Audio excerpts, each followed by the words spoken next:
ಎಲ್ಲ ರಾದ್ಧಾಂತದ ಮಧ್ಯೆ ತಮ್ಮ ಹೇಳಿಕೆಯನ್ನು ಸಮರ್ಥಿಸಿಕೊಂಡಿದ್ದಾರೆ ಎನ್ ರವಿಕುಮಾರ್. ಅದರಲ್ಲಿ ಮಿಸ್ಟೇಕ್ ಏನಿದೆ ಅಂತ ಪ್ರಶ್ನೆ ಮಾಡಿದ್ದಾರೆ. ಪರಿಷತ್ತು ಸದಸ್ಯರು ಚೀಫ್ ಸೆಕ್ರೆಟರಿ ಬ್ಯುಸಿನೇ ಇರ್ತಾರೆ, ಬ್ಯುಸಿ ಆಗಿದ್ದಾರೆ ಅಂದಿದ್ದೀನಿ. ನ್ಯೂಸ್ ಫಸ್ಟ್ಗೆ ಪ್ರತಿಕ್ರಿಯೆ ನೀಡಿದ್ದಾರೆ ಪರಿಷತ್ತು ಸದಸ್ಯ ರವಿಕುಮಾರ್.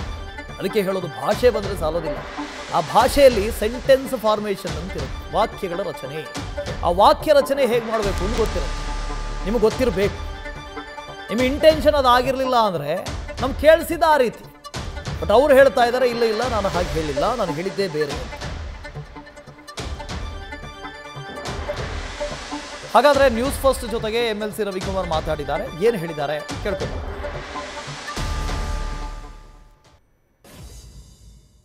ಅಲ್ಲ ಅದ್ರೊಳಗೆ ಏನಿದೆ, ಅಲ್ಲ ಮಿಸ್ಟೇಕ್ಸ್ ಏನಿದೆ ಅಲ್ಲ. ಈಗ ಉದಾಹರಣೆಗೆ ನಾವು ಹೋರಾಟ ಮಾಡಬೇಕಾದ್ರೆ ಏನಿತ್ತು 711 ಎಕರೆ ಜಮೀನನ್ನ ಈಶ್ವರ್ ಖಂಡ್ರೆ ಅವರು ಬೇರೆ ಬೇರೆಯವ್ರಿಗೆ ಕೊಟ್ಬಿಟ್ಟಿದ್ದಾರೆ ರೈತರ ಜಮೀನನ್ನ ಅಂತ ಹೋರಾಟ ಮಾಡಿದ್ವಿ. ಈ ವಿಷಯಕ್ಕೆ ಚಲವಾದಿ ನಾರಾಯಣ ಸ್ವಾಮಿ ಅವರು ನಾವು ಪ್ರೊಟೆಸ್ಟ್ ಮಾಡಿದ್ವಿ. ನಾವು ಹೋದ್ವಿ, ಇರ್ಲಿಲ್ಲ ಯಾರು CS. ಅದೆಲ್ಲ ಮೀಡಿಯಾದವ್ರು ಹೋದ್ಮೇಲೆ ನಾವೇನ್ ಮಾತಾಡಿದ್ವಿ, CS ಬ್ಯುಸಿ ಇದ್ದಾರೆ, ಅವರು ರಾತ್ರಿ ಎಲ್ಲ ಸರ್ಕಾರದ ಕೆಲಸನೇ ಮಾಡ್ತಾರೆ, ಫೈಲ್ ಗಿಲ್ ಅವು ನೋಡ್ತಿರ್ಬೋದು. ಚೀಫ್ ಸೆಕ್ರೆಟರಿ ಅಂದ್ರೆ ಬ್ಯುಸಿನೇ ಇರ್ತಾರೆ. ಇನ್ನು ಡೇ ಟೈಮಲ್ಲಿ ಮುಖ್ಯಮಂತ್ರಿಗಳು ಕೆಲಸ ಮಾಡ್ತಾರೆ ಅಂದರೆ ಅವ್ರ ಪ್ರೋಗ್ರಾಮು ಮೀಟಿಂಗ್ಗಳು ಅವು ಇವು ಅಟೆಂಡ್ ಮಾಡ್ತಾರೆ, ಜನರ ಕೈ ಸಿಗಲ್ಲ. ಇದ್ರೊಳಗೆ ಏನು ಮಿಸ್ಟೇಕ್ ಇದೆ ಅಂದರೆ CM ಏನು ಅವ್ರೇನು ಮುಖ್ಯಮಂತ್ರಿ ಅಲ್ವಾ?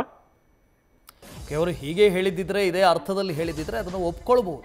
ಆದರೆ ಅರ್ಥ ಹಾಗಿರಲಿಲ್ಲ. ಯಾಕೆಂದರೆ ಅವರ ನಗು ನೋಡಿ, ಮಾತಾಡಿದ ನಂತರ ಒಂದು ನಗು ಬರುತ್ತೆ. ಆ ನಗುಲಿ ಎಲ್ರಿಗೂ ಅರ್ಥ ಆಗುತ್ತೆ ರೀ.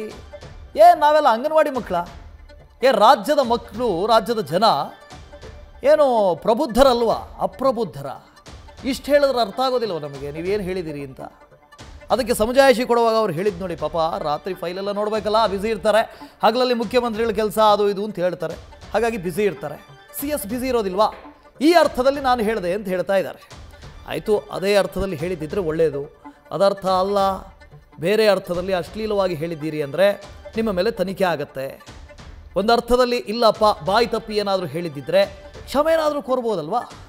ಯಾಕೆಂದರೆ ನಿಮ್ಮ ಪಕ್ಷ, ಸಂಸ್ಕೃತಿ, ಈ ಮಣ್ಣಿನ ಸತ್ವ, ಆದರ್ಶ, ಇದರ ಬಗ್ಗೆ ಮಾತಾಡುವಂಥ ಪಕ್ಷ. ಹಾಗಾಗಿ ಆ ಪಕ್ಷದಿಂದ ಬಂದವರಲ್ಲಿ ಈ ಥರದ ಎಕ್ಸ್ಪೆಕ್ಟ್ ನಾವು ಮಾಡೋದಿಲ್ಲ. ಇರಲಾರ್ದೆ ಇರುವೆ ಬಿಟ್ಕೊಂಡ್ರ ರವಿಯವರು, ಅವರ ಪರಿಸ್ಥಿತಿ ಹಾಗಾಗಿದೆ, ಇರುವೆ ಬಿಟ್ಕೊಂಡಂಗೆ ಆಗಿದೆ. BJPಗೆ ಮುಜುಗರವಾಗ್ತಾ ಇದೆ ರವಿಕುಮಾರ್ ಅವರ ಹೇಳಿಕೆ. ಪ್ರತಿನಿತ್ಯ BJPಯವರ ಕೈಗೆ ಈ ಅಧಿಕಾರ ಹಂಚಿಕೆ ಅಸ್ತ್ರ ಒಂದು ಸಿಕ್ಕಿತ್ತು. ಈಗ ಇವರೇ ತಗೊಂಡೋಗಿ ತಗಪ್ಪ ಹೊಡಿಯಪ್ಪ ನನಗೆ ಅಂತ ಕೊಟ್ಟಂಗಾಗಿದೆ ಕಾಂಗ್ರೆಸ್ನ ಕೈಗೆ ಅಸ್ತ್ರವನ್ನು. BJPಗೆ ಮುಜುಗರ ತರಿಸಿದೆ. ನಾಯಕರು ಅಲರ್ಟ್ ಆಗಿದ್ದಾರೆ. ಈ ಹೊತ್ತಿನಲ್ಲಿ ಪ್ರಕರಣ ಸಂಬಂಧ ಮಾಹಿತಿಯನ್ನು BJP ನಾಯಕರು ಕೇಳಿದ್ದಾರೆ. ಏನಾಗಿದೆ ಏನಿಲ್ಲ ಇದನ್ನು ಹೇಳಿ ಅಂತ ಪಕ್ಷದ ನಾಯಕರು ಕೇಳಿದ್ದಾರೆ, ವರಿಷ್ಠರು ಕೇಳಿದ್ದಾರೆ.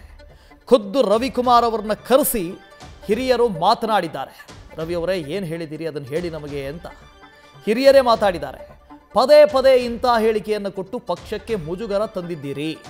ಹೋರಾಟ ಅಂತ ಹೇಳಿದರೆ ಹೋರಾಟ ಅದು ಬೇರೆ, ಮಾತಿನ ಹೋರಾಟ ಅಲ್ಲ, ಇದು ಕೃತಿಯ ಹೋರಾಟ. ಯಾಕೆ ಇಂತಹ ಹೇಳಿಕೆಯನ್ನು ನೀಡ್ತೀರಿ ಅಂತ ಹಿರಿಯರು ಅಸಮಾಧಾನಗೊಂಡಿದ್ದಾರೆ. ತಕ್ಷಣ ಸಮಸ್ಯೆಯನ್ನು ಪರಿಹರಿಸಿ ಅಂತ ರವಿಕುಮಾರ್ ಅವರಿಗೆ ಸೂಚನೆಯನ್ನು ಕೂಡ ಕೊಟ್ಟಿದ್ದಾರೆ. ಸೊ ಇದನ್ನು ಪರಿಹಾರ ಮಾಡಬೇಕು. ಹೇಗೆ ಪರಿಹಾರ ಮಾಡ್ತಾರೆ? ಆ ಹೊಲಸು ಬಾಯಿಯನ್ನು ನಿಲ್ಲಿಸ್ಬಿಟ್ರೆ ಎಲ್ಲದಕ್ಕೂ ಪರಿಹಾರ ಬರುತ್ತೆ. ಈ ನಾಲಿಗೆ ಅನ್ನೋದಿದೆಯಲ್ಲ, ಅದು ಒಂದು ಹಂತದವರೆಗೆ ಕಂಟ್ರೋಲಲ್ಲಿ ಇಟ್ಕೊಳ್ಬೇಕು, ಲಗಾಮ್ ಇಟ್ಕೊಳ್ಬೇಕು. ಅದು ಇಲ್ಲದೆ ಹೋದರೆ ಹೀಗಾಗುತ್ತೆ. ಅದು ಕೂಡ ರಾಜಕಾರಣದಲ್ಲಿ ಭಾಳ ಇಂಪಾರ್ಟೆಂಟ್. ಎಂತೆಂಥ ರಾಜಕಾರಣಿಗಳನ್ನು ನೋಡಿದ್ದೀವಿ ರೀ. ಅಟಲ್ ಬಿಹಾರಿ ವಾಜಪೇಯಿ, ಅಡ್ವಾಣಿ, ಪ್ರಧಾನಿ ನರೇಂದ್ರ ಮೋದಿ ಗಂಟೆಗಟ್ಟಲೆ ಭಾಷಣ ಮಾಡ್ತಾರೆ. ಯಾಕೆ ಸಮಸ್ಯೆ ಆಗೋದಿಲ್ಲ? ನಾಲಿಗೆ ಹಿಡಿತದಲ್ಲಿದೆ. ಇಲ್ಲಿ ನಾಲಿಗೆ ಲಗಾಮು ತಪ್ಪಿದೆ.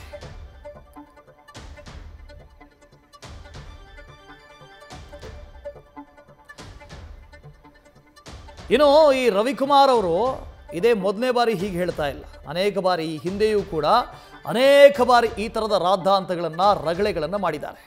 ರಾದ್ಧಾಂತಗಳು ಇದೇ ಮೊದಲಲ್ಲ, ಇದೇ ಮೊದಲಾಗಿದ್ದರೆ ಹೇಳ್ಬೋದಾಗಿತ್ತು, ಆಯ್ತಪ್ಪ ಬಾಯಿ ತಪ್ಪು ಹೇಳಿದ್ದಾರೆ ಅಂತ. ಈ ಹಿಂದೆ ನೋಡಿ ಕಲಬುರಗಿ DC ವಿರುದ್ಧ ಅವಹೇಳನಕಾರಿಯಾಗಿ ಮಾತಾಡಿದರು. ಆಗಲೂ ಒಂದು ಹೇಳಿಕೆಯನ್ನು ಕೊಟ್ಟಿದ್ದರು. ರವಿಕುಮಾರ್ ಪ್ರಚೋದನಾಕಾರಿ ಹೇಳಿಕೆ ನೀಡಿದ್ದಾರೆ ಅನ್ನೋ ಆರೋಪ ಈ ಹಿಂದೆ DC ಕೂಡ ಮಾಡಿದರು. ಕೋರ್ಟ್ ಚಾಟಿ ಬೀಸೂ ಆಯಿತು. ಇಷ್ಟೆಲ್ಲ ಆದ ನಂತರ ನಿಲ್ಲಿಸಬೇಕಾಗಿತ್ತು, ಅದಕ್ಕೊಂದು ಪೂರ್ಣ ವಿರಾಮ ಕೊಡಬೇಕಾಗಿತ್ತು. ಇಲ್ಲ, ಅದಕ್ಕೊಂದು ಕೋಮ ಹಾಕಿ ಇಲ್ಲ ನಾನು ಮತ್ತೆ ಮಾತಾಡ್ತೀನಿ ಅಂತ ರವಿಕುಮಾರ್ ಈ ಹೇಳಿಕೆಯನ್ನು ಕೊಟ್ಟಿದ್ದಾರೆ. ಮುಂದೇನಾಗುತ್ತೆ ಅಂತ ಕಾದು ನೋಡಬೇಕು.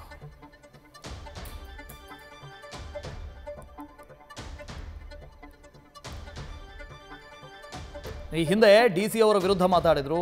DC ಪಾಕಿಸ್ತಾನದಿಂದ ಬಂದಿದ್ದಾರೋ ಅಥವಾ ಇಲ್ಲೇ IAS ಅಧಿಕಾರಿನೋ ಅಂತ ಪ್ರಶ್ನೆ ಮಾಡಿದರು. ಇಲ್ಲಿ IAS ಅಧಿಕಾರಿಯೋ ನನಗೆ ಗೊತ್ತಿಲ್ಲ ಅಂತ ಹೇಳಿದರು. ಸೊ ಪಾಕಿಸ್ತಾನದಿಂದ ಬಂದಿದ್ದಾರೆ DC ಅನ್ನೋ ಒಂದು ಹೇಳಿಕೆಯನ್ನು ಕೊಟ್ಟಿದ್ದರು. ಕೋರ್ಟಿಂದ ತಪರಾಕಿಯನ್ನು ಕೂಡ ಹಾಕಿಸ್ಕೊಂಡ್ರು.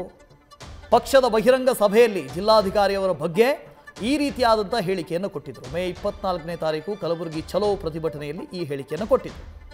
ಕಲಬುರಗಿ DC ಫೌಜಿಯಾ ತರನ್ನುಮ್ ಇವರ ಬಗ್ಗೆ ಈ ಥರವಾಗಿ ಹೇಳಿಕೆಯನ್ನು ಕೊಟ್ಟಿದ್ದರು. ಆಗಲೂ ಅವ್ರು ಹೇಳಿದರು, ನಾವು ಪ್ರತಿಭಟನೆ ಮಾಡ್ತಾ ಇದ್ವಿ, ಪ್ರತಿಭಟನೆಯ ಬಿಸಿಯಲ್ಲಿ ಹಾಗೆ ಬಂದುಬಿಡ್ತು. ಬಿಸಿಯಲ್ಲಿ ಹೇಗೆ ಬರುತ್ತದು? ಈಗಲೂ ಅದೇ ಥರನಾ? ಅವ್ರು ಮಾತಾಡಿದ ದಾಟಿ ಕೇಳಿ. ಪ್ರತಿಭಟನೆ ಮಾಡ್ತಾ ಇದ್ವಿ, ಪ್ರತಿಭಟನೆ ಮಾಡ್ತಾ ಇದ್ದಾಗ ನಾನು ಹೇಳಿದೆ, ಬಾಯಿಯಿಂದ ಜಾರ್ಬಿಡ್ತು, ಬಾಯಿಯಿಂದ ಬಂದುಬಿಡ್ತು, ಅದರಲ್ಲಿ ತಪ್ಪೇನಿದೆ, DC ಬ್ಯುಸಿಯಾಗೇ ಇರ್ತಾರೆ ಅಂತ ಹೇಳಿದರು. ಸೊ ಈ ಹಿಂದೆ ಅವರು ಹೇಳಿದಂಥ ಮಾತುಗಳನ್ನು ಕೇಳಿ FIR ಕೂಡ ಆಗಿತ್ತು. ಆನಂತರ ಅದನ್ನು ರದ್ದು ಮಾಡಿ ಅಂತ ಹೈಕೋರ್ಟ್ ಮೆಟ್ಟಲೇರಿತು. ಬಲವಂತದ ಕ್ರಮ ಕೈಗೊಳ್ಳಬೇಡಿ ಅಂತ ಹೈಕೋರ್ಟ್ ಸೂಚನೆಯನ್ನು ಕೊಡ್ತು. ಅದರ ಜೊತೆಗೆ ಮಾತಿನಲ್ಲಿ ನಿಗಾ ಇರಲಿ, ನಾಲಿಗೆಗೆ ಬ್ರೇಕ್ ಹಾಕಿ, ಲಗಾಮ್ ಹಾಕಿ ಅಂಥೇಳಿ ಹೈಕೋರ್ಟ್ ಕೂಡ ಹೇಳಿತ್ತು MLC ಅವರಿಗೆ. ಆದರೆ ಇನ್ನೂ ಆ ಲಗಾಮ್ ಬಿದ್ದ ಹಾಗೆ ಕಾಣಿಸ್ತಾ ಇಲ್ಲ. ಕ್ಷಮೆ ಕೋರಿದ್ರೆ ಪ್ರಮಾಣ ಪತ್ರದ ಮೂಲಕ ಕೋರ್ಟಿಗೆ ಸಲ್ಲಿಸಿ ಅಂತಲೂ ಹೇಳಿತ್ತು ಕೋರ್ಟ್. ರವಿಕುಮಾರ್ ಪರ ವಕೀಲ ವಿನೋದ್ ಕುಮಾರ್ಗೆ ಸೂಚಿಸಲಾಗಿತ್ತು ಕ್ಷಮೆ ಕೋರಲಿ ಅಂತ. ಇಷ್ಟೆಲ್ಲ ಆದ ಮೇಲೆ ಜಿಲ್ಲಾಧಿಕಾರಿಗಳ ಕ್ಷಮೆ ಕೋರಿತು. ಈಗ ಮತ್ತೊಮ್ಮೆ ಹಾಗೆ ಆಗುತ್ತೆ, ಮತ್ತೆ ಕ್ಷಮೆ ಅಂತ ಹೇಳಿ ಕ್ಷಮೆ ಕೋರ್ತಾರೆ. ಪದೇ ಪದೇ ಕ್ಷಮೆ ಕೋರೋದ್ರಿಂದ ಏನು ಬರುತ್ತೆ? ಏನಾದರೂ ಆಗುತ್ತಾ? ಅದರಿಂದ ಏನಾದರೂ ಲಾಭ ಇದೆಯಾ? ಏನೂ ಇಲ್ಲ, ಏನೂ ಇಲ್ಲ. ಇದು ನಿಮ್ಮ ಸಂಸ್ಕೃತಿಯನ್ನು ತೋರಿಸುತ್ತೆ, ನಿಮ್ಮ ಸಂಸ್ಕೃತಿಯನ್ನು ತೋರಿಸುತ್ತೆ. ಪದೇ ಪದೇ ಈ ಮಣ್ಣಿನ ಸಂಸ್ಕೃತಿ, ಅಂತಃಸತ್ವ, ಈ ಮಣ್ಣಿನ ಗೌರವ, ಸನಾತನತ್ವ, ಈ ಥರದ ಮಾತುಗಳನ್ನು ಆಡಿ ಆಡಿ ಆಡಿ ಅದರ ಮಧ್ಯೆ ಈ ಥರದ ಒಂದು ಮಾತು ಬಂದುಬಿಟ್ರೆ ನಿಮ್ಮನ್ನೇ ನೀವು ಪ್ರಶ್ನೆ ಮಾಡ್ಕೊಂಡಂಗೆ ಆಗುತ್ತೆ. ಇಡೀ ರಾಜ್ಯ ನಿಮ್ಮನ್ನು ಪ್ರಶ್ನೆ ಮಾಡುತ್ತೆ. ಹಾಗಾದರೆ ಇಲ್ಲಿವರೆಗೆ ನೀವೆಲ್ಲ ಬೊಗಳೆ ಬಿಟ್ರಾ? ಆ ಸಂಸ್ಕೃತಿಯ ಮಾತುಗಳೆಲ್ಲ ಎಲ್ಲಿ ಹೋಯಿತು? ಬೊಗಳೆನಾ ಅದು ಅಂತ ಪ್ರಶ್ನೆ ಎತ್ತೋ ಹಾಗಾಗತ್ತೆ. ಇನ್ನಾದರೂ ನೋಡ್ಕೊಂಡು ಮಾತಾಡಿ, ಸಾರ್ವಜನಿಕ ಜೀವನದಲ್ಲಿದ್ದೀರಿ.